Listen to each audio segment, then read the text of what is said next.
Well, Lewis, we wanted a response after Tuesday night, and we got it, didn't we? What a great victory that was today. Yeah, superb. You know, we said, you know, wanted to right a few wrongs, and the manner which hurt us on Tuesday, you know, we did guarantee that you'd see a different Spennymoor performance. We stripped it right back, and on Thursday night we went into some detail, reviewed the game a little bit deeper from Tuesday, more so just to help the players, you know, learn and understand what we're about and what we want to do. And to be fair to a man, they've run through a brick wall. They've given everyone at the club, you know, the supporters, the staff, on pitch, off pitch, you know, something to be really proud of, and obviously it's dedicated to them today and as an apology for Tuesday night. And when the goal arrived on 22 minutes, it was Danny Greenfield, a man who's been chomping at the bit to get back. He's back quicker than we expected, I think, from injury, into the starting 11 and back among the goals. Yeah, I mean, Danny's superb, great character, great to have around the place. You know, when he was injured, he mucked in. You know, he got stuck in, he put his head down to work really hard to get back.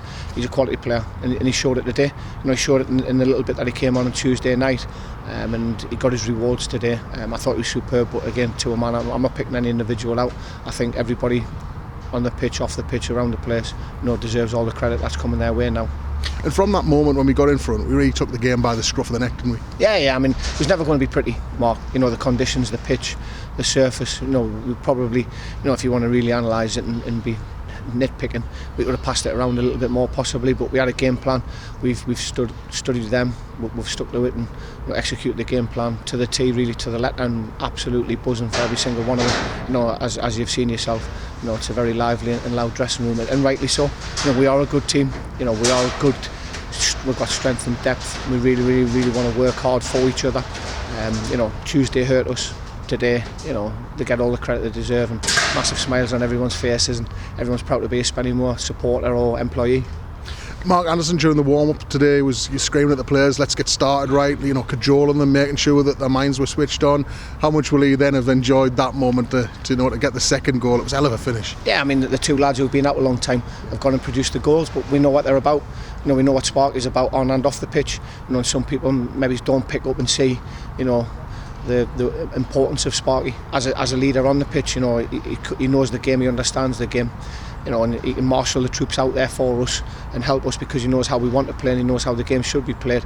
He's superb from the start, but again, it's like everybody, you know, you see us at training on Tuesdays and Thursdays, how loud it is, you know, how hard they work, and today showed that. You know, it's been absolutely brilliant. I'm delighted, and hopefully, like I say, everyone associated with Spennymoor Town Football Club can enjoy the weekend. Admit it got a bit nervy near the end, didn't it? I've aged about 15 in the last 10 minutes, to be fair. We knew that would happen. You know, we've worked that hard, Mark. You know, we're hanging on, and obviously Greeny being out for as long as what he has, the two injuries early doors, has killed us really as well, you know, through no fault of anybody's. But, you know, Danny was anticipating getting 60, Sparky 60. You know, you can see one or two others who've got niggles and knocks. You know, they've rolled their sleeves up, they've gone in the trenches, and they've done what they need to do for the club badge, and that's what I'm proud of more than anything. You know, there's lads there crawled off the pitch, but they're smiling now and they're going to have a hell of a weekend. Just mentioning those two injuries, do we know much about them as yet? James Curtis, Michael Ledger? No, not yet. I mean, James is his hamstring. Michael fell awkward. It looks as though he's done something to his groin, the way his legs buckled, which is very unfortunate for him. Hopefully they'll not be like too severe.